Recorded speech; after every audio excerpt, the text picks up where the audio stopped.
couple guys, Schooler, Dye, Hunt, said that there's a group of players that don't care anymore, win or lose. Do you get a sense of that at all? How do you handle that, if even if you don't see it, but players are talking about it?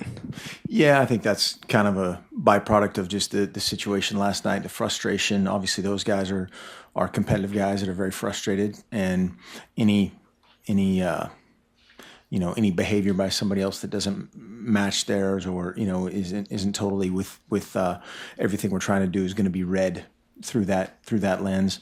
But certainly there's guys, there are guys at this point in the season that aren't doing necessarily everything that we want them to do, and that's the case whether your record is flipped or you're undefeated. And in this situation, it's just that much more frustrating. But by the same token, those are things that we need to address in-house and take care of them in-house and talk about them in-house, and we will. That's obviously a thing that we'll address this week. Crystal?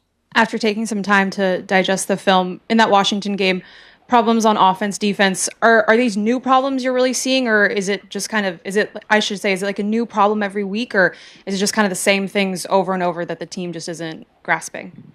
No, I think some things are consistent. Some things are different, but that's definitely something that we'll look at this week. How much of it, whether the lack of execution in any phase, how much of that's driven by scheme, and whether that's too much. Trying to ask somebody to do something they're not totally confident in, teaching it a different way, and then going out and executing it. Some of that may be personnel driven by who's in there, and changing that up a little bit.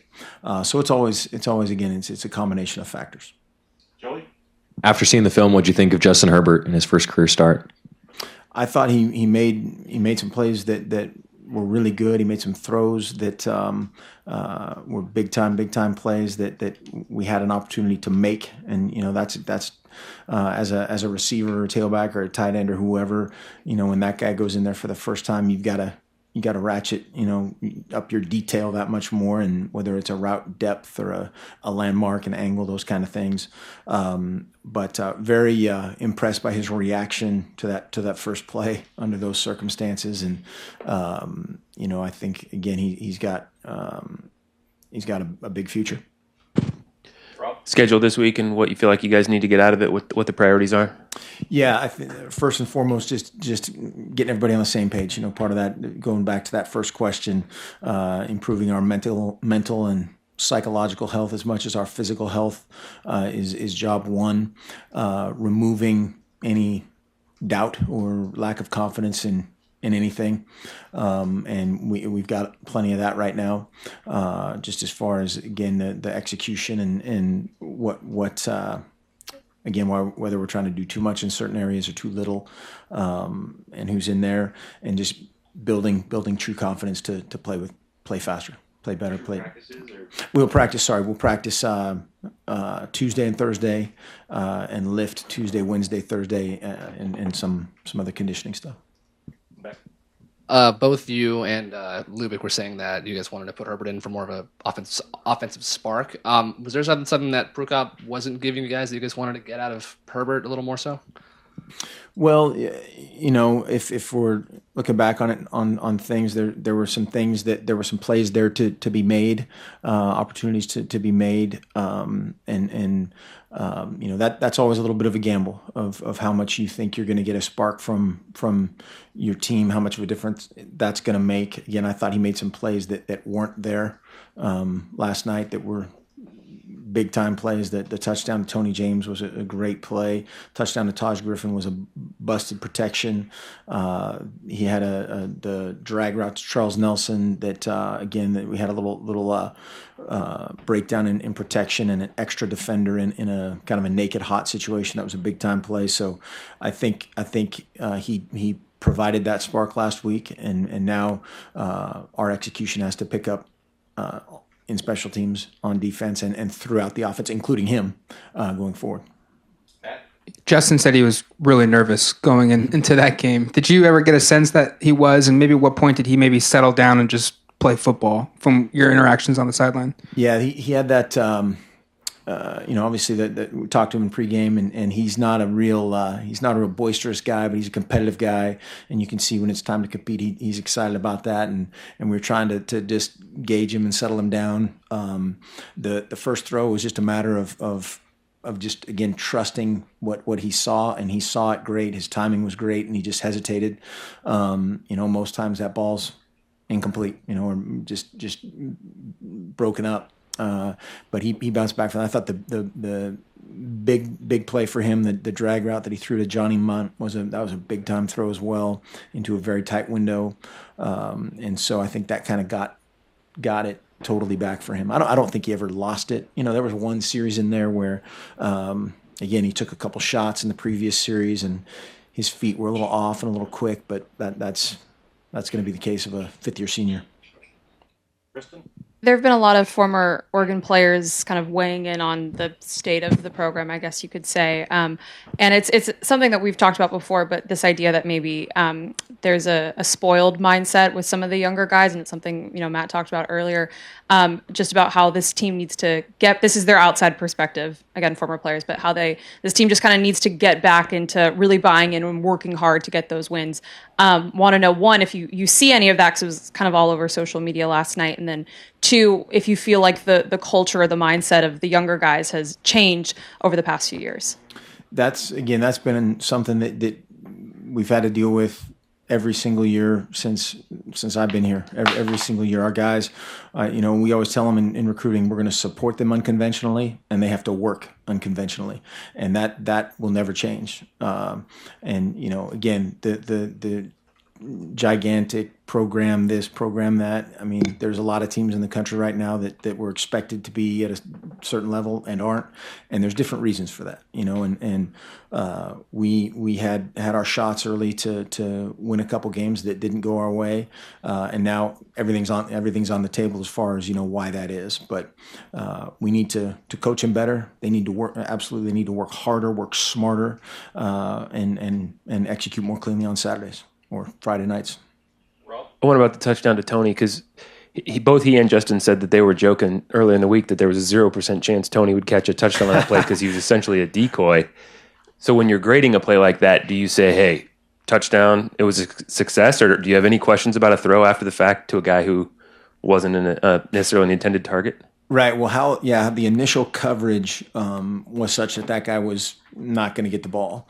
And then that was, again, a great play of kind of buying some time after a guy flashing in front of him and keeping big eyes downfield, which, again, is a good sign for a young guy. A lot of times that ball's tucked away and you're trying to survive or throw it away or run out of bounds. And to have kind of that field vision to make that play was big.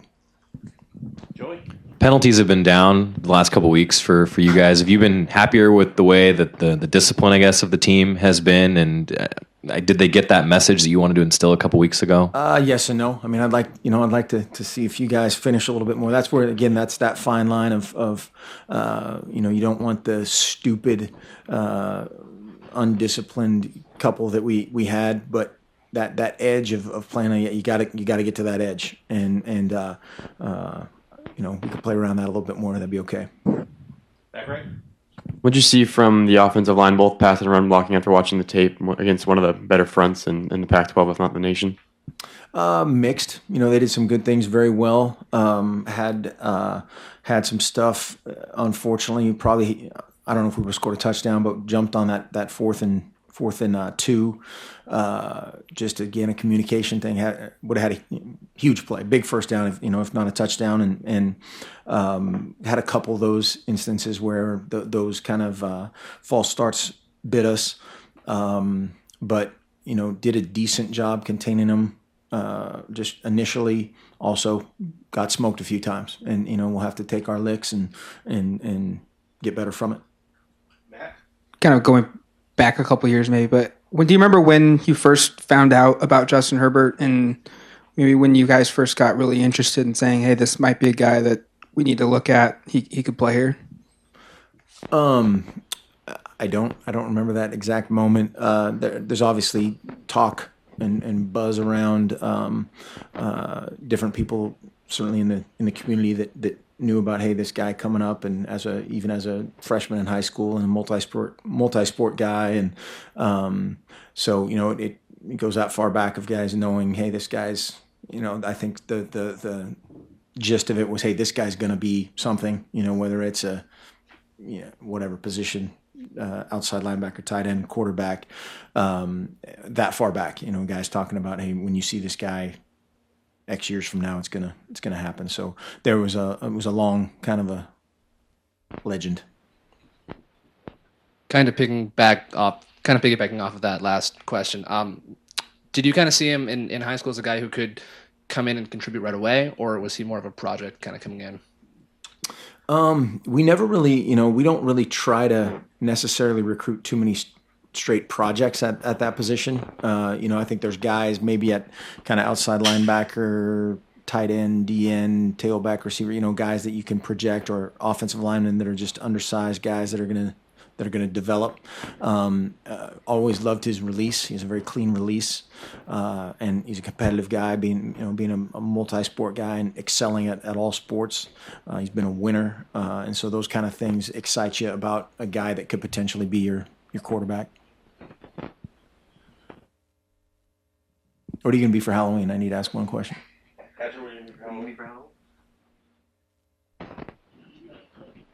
A Ninja Turtle. Nice. Coach. Kristen? Which Ninja Turtle? I know. Red one. That's a good answer. Since you guys are taking the bye week to, you're not really focusing on, or I guess you guys aren't focusing on Cal yet. Yes. We will. It's much more about us, but there will be certainly introductory stuff on both practice days. Yeah. And because you guys do, you always say that you focus on yourselves a lot during the games. You're always worried most about yourselves during game weeks. How much does what you do practice or what you do at practice change, I guess, in a bye week compared to a normal game week? It'll be we'll go against ourselves the whole time, so it'll be more of a spring ball type of a scenario where it's ones versus ones, twos versus twos, and threes versus threes. And so instead of we won't split into scout teams yet until our game week prep.